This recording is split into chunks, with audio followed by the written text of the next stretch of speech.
Let us see about power BJT, power MOSFET and Dmos. First one is power BJT.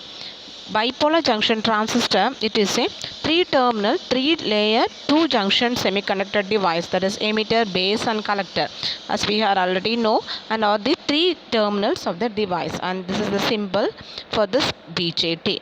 Well, we are going for this, first one is the NPN BJT and second one is PNP BJT. Now we can move on to the structure.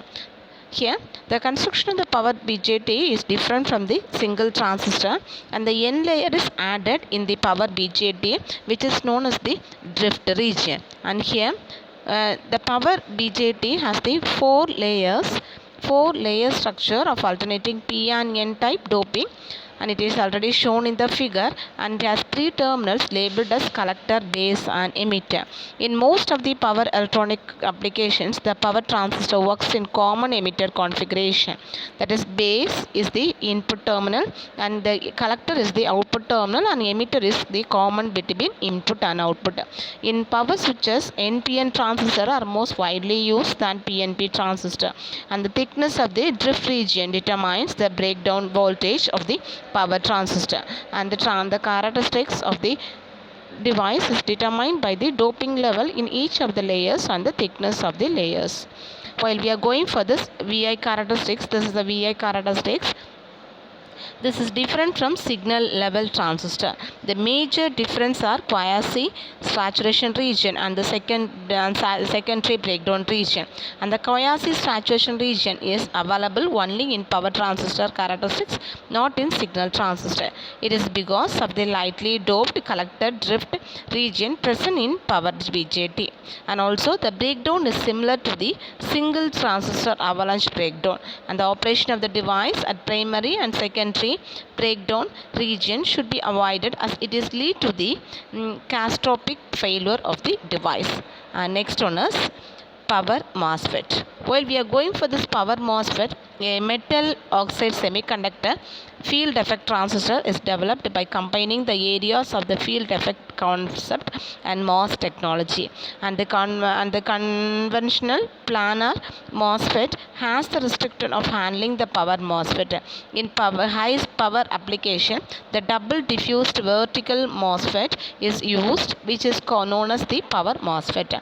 And in the case of power MOSFET, it is a 3-terminal, that is gate, drain and source, 4-layer unipolar semiconductor device. And the MOSFET is the majority carrier device, and as the majority carriers have no recombination delays, and the MOSFET achieves extremely high bandwidth and switching times. The gate is electrically isolated from the source, and while this provides the MOSFET with its high input impedance, and it forms a good capacitor. MOSFET do not have secondary breakdown area, and their drain to source resistance have a positive temperature coefficient, so they tend to be self-protective, and it has very low on resistance and no junction voltage drop when forward bias, and these features make the MOSFET an extremely attractive power supply switching device. And here this is the symbol. When we are going for the symbol, the direction of the arrow on the lead that goes to the body region indicates the direction of current flow, and this is the symbol for the N channel MOSFET, and the arrow is inward. And also in the P channel MOSFET, the arrow will be towards outside.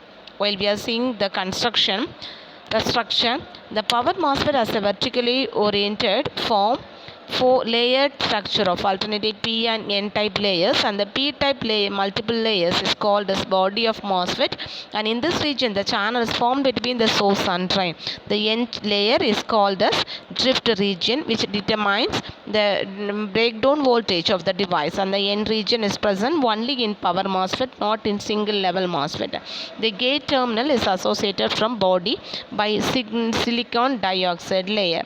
When the positive gate voltage is applied with respect to source, the N channel is formed between source to drain, and this is the parasite NPN BJT is between source and drain.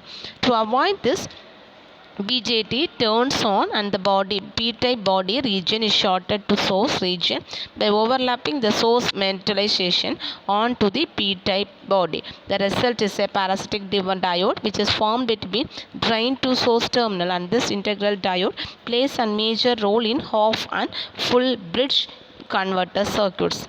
Here this is the VI characteristics of this diode, and next we can see the double diffusion Mosfet.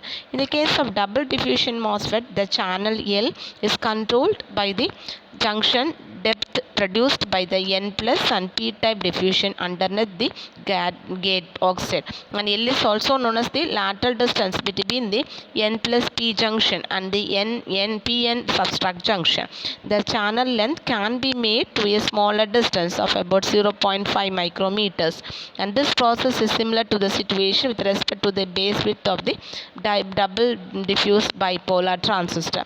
And while we are seeing that the larger positive layers is applied to the gate, it will causes the inversion of the P saturation region underneath the gate to N type, and the N type first inversion layer that is produced will act as the conducting channel for the flow of electrons from source to drain.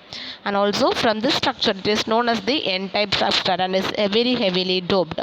It will help in making enough space for the expansion of the depletion region between the P-type depletion region and the N plus drain contact region. Due to this, the breakdown voltage will become higher between the drain and source. Thank you.